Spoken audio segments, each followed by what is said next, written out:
امام حسین کی عمر اس وقت 9 سال کی تھی یا 8 سال کی تھی، جتنی بھی رہی ہو. آپ نیچے آئے، حضرت عمر فاروق رضی اللہ تعالیٰ عنہ نیچے گھٹنوں کے بل بیٹھ گئے، امام حسین کے دونوں کندھوں کو پکڑا اور کہا سچ کہا شہزادے آپ نے، یہ منبر تمہارے باپ کا ہے، تمہارے نانا کا ہے.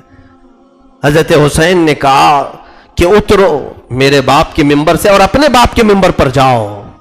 حضرت عمر نے کہا میرے باپ کا کوئی منبر نہیں، ہمیں جو منبر ملا ہے وہ تمہارے نانا کی وجہ سے ملا ہے، وہ تمہارے گھر سے ملا ہے، ہمارا اپنا کوئی منبر نہیں. تب امام حسین نے کہا اچھا تمہارا کوئی منبر نہیں، میرے باپ کی منبر سے بولنا ہے پھر بولو. حضرت عمر پھر کھڑے ہو گئے. یہ بتانا تھا لوگوں کو کہ اے لوگوں، عزت جو کچھ بھی ہے وہ رسول کے گھر سے ہے، یہاں سے رشتے مضبوط رکھو، یہاں سے اپنی عزتیں تمہاری کائنات میں چھا جائیں گی، اور اس گھر کو چھوڑ کر کے تمہاری کوئی عزت نہیں ہے. آج جو لوگ سوچ رہے ہیں کہ میں نام چھپا دوں، آئیڈینٹی چھپا دوں، شناخت چھپا دوں تاکہ لوگ میری عزت کرنے لگ جائیں، اور مارے جاؤ گے اور ختم کیے جاؤ گے. حضور پاک صلی اللہ تعالیٰ علیہ وسلم کی نسبت سے ہی حضرت عمر کے پورے اعمال تھے. دیکھیں آپ بیت المقدس جب فتح ہوا تب کیا حالات تھے. سیدنا عمر ابن خطاب رضی اللہ تعالیٰ عنہ کو ابو عبیدہ بن جراح رضی اللہ تعالیٰ عنہ خبر دیتے ہیں کہ آپ تشریف لائیں بیت المقدس میں، آپ کے ذریعے سے نماز شروع ہوگی. حضرت عمر چل پڑے اپنے غلام کو لے کر کے، اور وہ بھی کیا شان ہے امیر المومنین کی، عدل، مساوات، انصاف میں ایسا کوئی کر کے دکھائے ہمیں. حضرت عمر کے ساتھ ایک سواری ہے، ایک گھوڑا یا ایک خچر. اپنے غلام سے کہتے ہیں سفر لمبا ہے، تم ساتھ میں رہو گے یہ ضروری بھی ہے، لیکن ہم دونوں آپس میں ایک بات طے کر لیتے ہیں، 1 میل میں بیٹھوں گا، 1 میل تم بیٹھو گے. غلام کے ساتھ کوئی ایسا معاملہ کرتا ہے؟ سیدنا عمر فاروق نے یہ کر کے دکھایا. اور 1 میل آپ گھوڑے پر سوار ہوتے، ان کا غلام رسی پکڑ کر کے چلتا. 1 میل ہوتے ہی آپ اتر جاتے اور غلام سے کہتے اب تو بیٹھ، میں رسی پکڑ کے چلتا ہوں. کیونکہ خدا کا خوف بھی اتنا دل میں تھا. اتفاق دیکھیں جب فلسطین پہنچے علاقہ بیت المقدس کے پاس تو لوگوں کو خبر ہو گئی تھی، وہاں کے عیسائی سارے لوگ باہر آ گئے تھے امیر المومنین کو دیکھنے کے لیے. لوگ بہت سارے اس وقت شہر میں نام تو سنے تھے امیر المومنین کا، دیکھا نہیں تھا، سب باہر آئے. اتفاق ایسا کہ اس وقت گھوڑے پر سوار ہونے کی باری غلام کی تھی. غلام بیٹھا ہوا تھا اور آپ رسی پکڑ کے چل رہے تھے. تو لوگ جیسے ہی آئے سبوں نے امیر المومنین کو پکارا، کہا عمر ظاہر ہو گئے، اور آپ کی تعریف میں لوگ بولنے لگے اور اسی غلام کی طرف بڑھنے لگے. سارے لوگ دیکھا نہیں تھا. پیچھے سے ایک صحابی نے حضرت غالباً ابو عبیدہ نے پکار کر کے کہا اے لوگوں، وہ امیر المومنین نہیں جو گھوڑے پر بیٹھا ہے، امیر المومنین تو رسی پکڑ کر کے آ رہا ہے. لوگوں نے کہا کیا امیر المومنین غلام کی رسی پکڑ کے بھی آتے ہیں؟ کہا یہ ایمان والوں کا امیر ہے، اس نے عدل سے پوری دنیا کو بھر دیا ہے.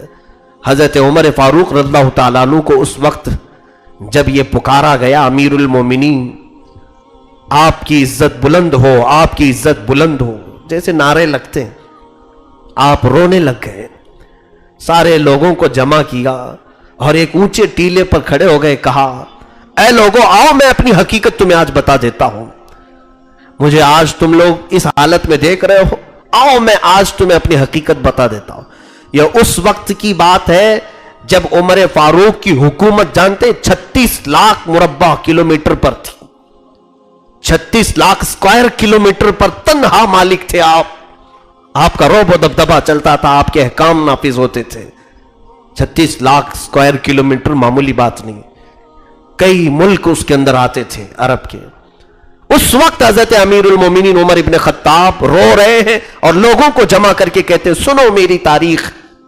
تم سننا چاہتے ہو میں بتاتا ہوں اپنے آپ کو. کہا کہ سنو، میں وہی عمر ہوں خطاب کا بیٹا، میں وہی عمر ہوں خطاب کا بیٹا جس کو بچپن میں میرا باپ